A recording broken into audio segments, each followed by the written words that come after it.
Hey, what's up everybody? It's your boy Donald Francis and welcome to DF Film Channel. I've been doing this for about a good 4 years now, and during the course of that time, I've done a ton of mess ups so that I can now know exactly what I'm doing to help you. I want to channel beginners and those of them who are starting from scratch so that you'll know that the thing that you might feel that's intimidating won't be as intimidating and you can actually record with confidence. My first channel of sort of opening myself up to cinematography was this channel I created called It's All You TV. But it's ITZALLYOU TV. I've done talking head videos. I've done talking head videos with skits, and that's illustrations. Then I did skits completely. Then from there, skits turned into cinematic scenes, and I've done a ton of mess ups because I know that in order for me to be perfected, I had to focus on one thing at a time as I shot each scene. And this is one of the things that I want for all of you who are beginners to understand. Don't be afraid to shoot your first scene, but get knowledge about what you're shooting first before you decide, to shoot anything. Make sure that you're on purpose and deliberate with what it is that you want to do. Even if you don't get it perfectly, make sure you're deliberate and don't stop until you get it, So at the end of the day, I've created this little scene that I want you to see, and I want to come back and explain it to you so that we can break this down the best way that we can.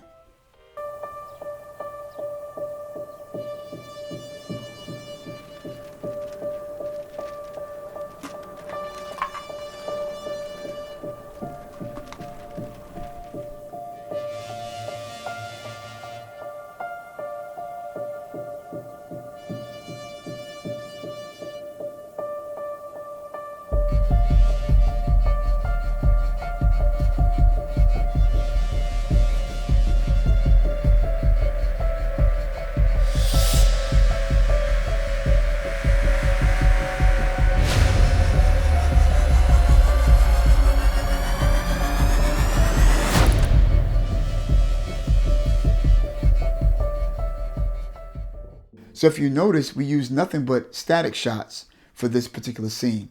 And I would encourage all of you who are new, practice having your static shots because it's very much important if you know your symmetry, know your frame, depth of frame, and all that's going to bring character to what your scene is. And the best way for you to do that is static shots. So let's take a look at all that's in this frame that brought character to this entire scene. If you notice, we started with the traffic light slowly swaying back and forth in the wind. And then we smoothly pan down for you to see the store that's in the frame. But if you look at your far right, you notice that pole that was holding that traffic light, which made the traffic light make sense in the story. And so now you see like ripped up paper that's on that pole, and it's probably still taped halfway to the pole, but it's sort of like swaying back and forth into the wind. And then if you take a look in front of you, you see like this garbage can that's overflowed with a lot of trash. Some of it fall off into the street. You see papers falling off in the street. You hear the clanging sound and stuff. You see a man that's walking into the store. Because when you do a static shot that doesn't move, everything that's in your frame should produce movement to give character to your scene. So let's take a look at that handsome young man that was standing at the supermarket there. It seems as though that he's a bit uneasy because for some reason he's looking for somebody that he cannot find, But notice the movement in the shot, He gets off the wall, he walked toward the camera, he get close enough to the camera as to where you can see him check his phone. He's looking for somebody, looking for an answer or something, But if you notice that when we did an over-the-shoulder shot of him checking his phone, have you noticed the gentleman that walked past him? That's movement. Have you noticed the car that was sort of like driving up the road? We have movement. So anytime that you have a static shot, you need something or things that are going to be moving to bring character to your scene. All right, so now let's talk about something that's psychological that every DP uses, and it's called leading lines. If you notice that handsome brother that was standing on the wall, he was surrounded by a whole bunch of leading lines. By the way, that handsome brother is me. Stop playing. If you notice the lights that were provided underneath that little roof part, that's what you call leading lines because it's leading you technically to the subject. If you take a look at the wall that I was leaning on, the bricks in the wall have what they call leading lines. And those leading lines led you to me as the subject so that your eyes could focus only on me. If you take a look at the pavement, on the ground, that's what you call a leading line toward me. If you took a look at the pavement and the wall that I was standing on, the thing that brought both the pavement and the wall together, that was also a leading line.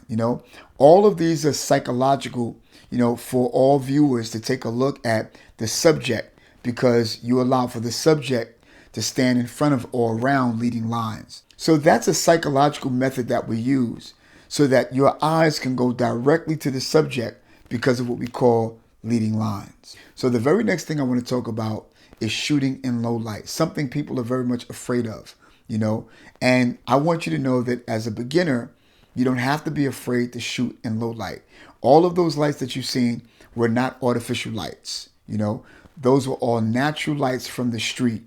I had to turn up my ISO, but all of those were the natural light from each store, each corner, whatever light that there was, I used that. So if you notice me standing on the wall, the light that was provided was the light that we seen above. I didn't use any light. And if you notice, my face also was kind of dark, because these are the things that will bring character to your frame. I made sure that I had my fitted hat on so that I could block some light from seeing my face. So you can see the disgrace on my face as to what's going on. And I kind of also blurred me out slightly in the frame, because what I wanted for people to understand is that the reason you can't see me clear is because I'm not clear on who I'm looking for. I don't know where they are, And so that was also a sort of like mood, that I wanted to project to the people that were looking at that particular scene, if it was a particular movie, So again, there's so many different things that you can do that would bring forth character, in your frame that make it a great scene, And so low light is something that you don't have to worry about, Just go spruce up your ISO, and we'll talk about camera settings in our next video. If I stood a little ways out from underneath that path that provided light, I would look like a silhouette. If I would have took off my hat, you'd have saw my face completely.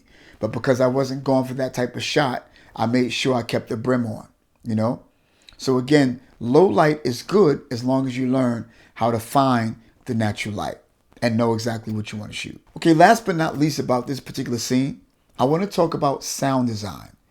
Because I don't care what kind of movie you shoot or what kind of video you shoot, if your sound design is not on point, people are not going to look at you. Now, the first thing I want to do before I talk to you about sound design is give a great shout out to a great guy called D4 Darius. He taught me everything right now that I know about audio, and what I did was I erased all of the dirty original audio and I recreated the ambient sound. I recreated the sound of the paper. I even recreated the sound of the trash falling onto the pavement, And so what I did was I took my Zoom H, and I recorded something that wasn't even paper that sounded like paper, but it went, I made sure that I went outside in the daytime, although I recorded this at night, the sound I did in the daytime. I found a whole bunch of like empty bottles, and I just began to drop it all on the floor, and I matched it to the drop that you've seen in frame so that it could make sense. And so even the outside ambient sound, I did that over so that I can control the ambient sound on the movie, I had to do it 10,000 times because I kept hearing sirens.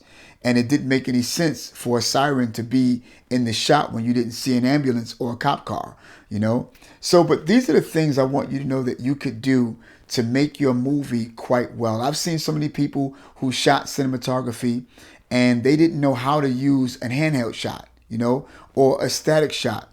It's important for you to know when to use handheld and use static shots. And let me give you a pointer real quick as to when you need to use a handheld shot. Although we do know that cinematography is subjective, it's always good to be subjective in perspective. Because I've seen some stuff and I'm like, I don't know why they would do something like that. So if you have somebody that's jogging and running, or there's movement of somebody being chased by somebody else, That's the best time, for you to spruce up your frames per second, your shutter speed, and go handheld. Make sure it's nice and sharp so that people will know that this is an action-packed scene, That's the only time really you should do an handheld shot, especially if you don't have a steady hand, you know. But static shots are more in perspective because they give your frame more personality. Always remember that your viewers should never know that you are showing them this presentation using a camera. They should never even think about the fact that they're looking at a camera because you're bringing them into the frame. You're bringing them into the scene, And that's what cinematography is all about. How it makes you feel in capturing that moment. Getting the right angle, getting the right sound, getting the right lighting so that you can project the mood and the mode that you want your viewers to walk away feeling. Yo, listen, if this has given you value, don't forget to hit that subscribe button and press that bell so that you can get more notifications as I upload. And until the next video, it's your boy Donald Francis. Welcome to DF Films. Peace.